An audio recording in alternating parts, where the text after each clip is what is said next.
Iran versus Israel ಮತ್ತು America ನಡುವಿನ ಜಾಗತಿಕ ಯುದ್ಧ ಆರಂಭ ಆಗಿ 3ನೇ ದಿನ ಕಾಲಿಟ್ಟಿದೆ. ಇದರ ನಡುವೆ ಯುದ್ಧದ ಬೆಚ್ಚಿ ಬೀಳಿಸುವಂತಹ ಒಂದು ದೃಶ್ಯ ನಿಮ್ ಕಣ್ಮುಂದೆ ನಾವು ತರ್ತೀವಿ. ಈ ದೃಶ್ಯ ನೋಡ್ಬಿಟ್ರೆ ಬೆಚ್ಚಿ ಬೀಳೋದು ಪಕ್ಕ. ಅಟ್ಯಾಕ್ ನ ಈ ದೃಶ್ಯ ಅತಿ ಭೀಕರ ಭಯಂಕರವಾಗಿದೆ. ಹಾಗಾದ್ರೆ ಅಲ್ಲಿಯ ಸರ್ವೋಚ್ಚ ನಾಯಕನಾಗಿದ್ದ ಈಗ ಇತಿಹಾಸದ ಪುಟ ಸೇರಿರುವ ಆಯತುಲ್ಲಾ ಖಮೇನಿಯ ಕೊನೆ ಕ್ಷಣ ಹೇಗಿತ್ತು? ಯುದ್ಧಕ್ಕೆ ಸನ್ನದ್ಧರಾಗಿ ಅಂತ ಇದ್ದ ಖಮೇನಿಯ ಲಾಸ್ಟ್ ಸೀನ್ ಹೇಗಿತ್ತು? ಮೀಟಿಂಗ್ ಮಾಡ್ತಾ ಇದ್ದಾಗಲೇ ಇಸ್ರೇಲ್ನ ಕ್ಷಿಪಣಿ ಬಿದ್ದಿದ್ದು ಹೇಗೆ?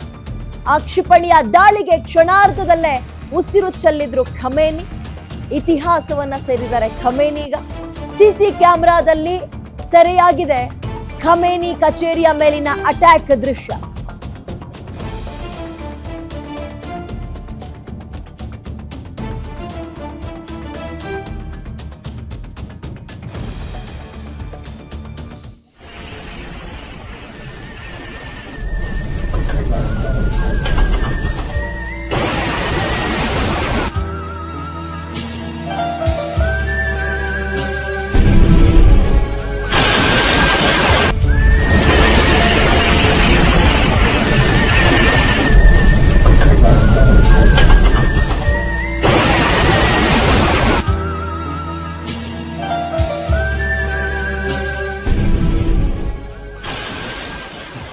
ಫ್ರಾಕ್ಷನ್ ಆಫ್ ಸೆಕೆಂಡ್ ಅಂತಾರಲ್ಲ, ಕಣ್ಣು ಮುಚ್ಚು ಬಿಡೋದ್ರೊಳಗೆ ಎಲ್ಲವೂ ಮುಗಿದೋಗಿತ್ತು ಅಂತ ಅದೇ ಆಗಿರೋದು.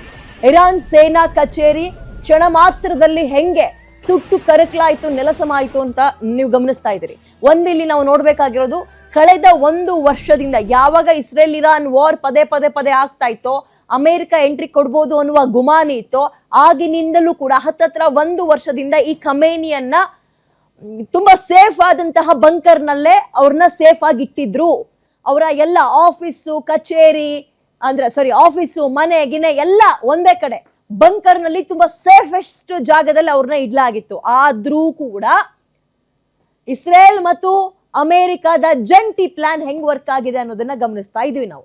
ಕಣ್ಣು ಮುಚ್ಚಿ ಬಿಡೋದ್ರೊಳಗೆ ಎಲ್ಲವೂ ಮುಗ್ದೋಯ್ತು. ಒಂದು ಗಮನಿಸಬೇಕು, ಬಂಕರ್ ಬಸ್ಟರ್ ಅಂತ ಕರೀತಾರೆ.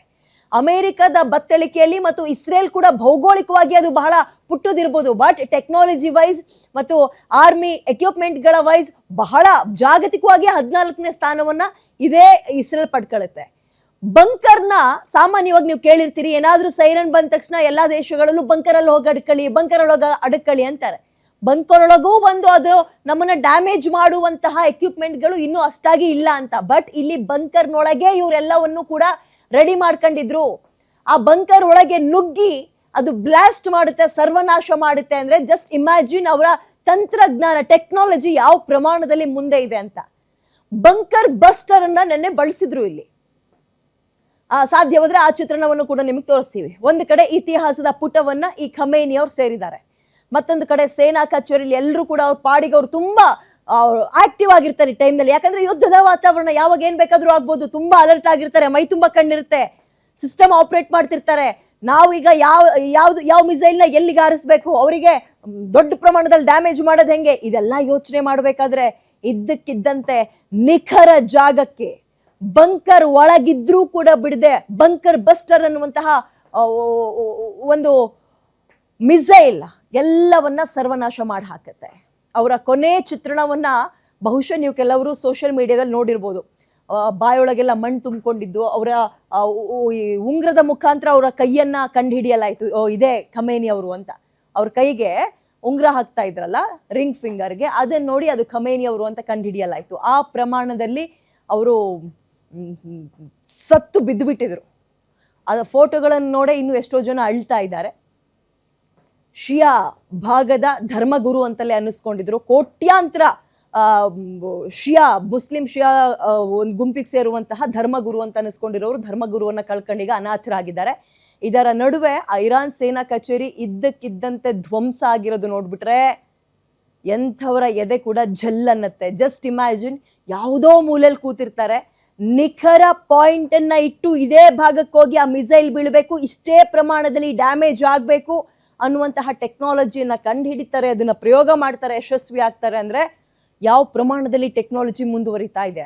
ನಿಮ್ಮೂರಿನಿಂದ ವಿಶ್ವ ಮಟ್ಟದವರೆಗೆ ರಾಜಕೀಯ, ಸಿನಿಮಾ, ಸ್ಪೋರ್ಟ್ಸ್ ಯಾವ ಸುದ್ದಿಯೂ ಮಿಸ್ ಆಗಲ್ಲ. ಬರೀ ಸುದ್ದಿಯಷ್ಟೇ ಅಲ್ಲ, ಜೊತೆಯಲ್ಲೇ ಇರುತ್ತೆ ವಿಶ್ಲೇಷಣೆ.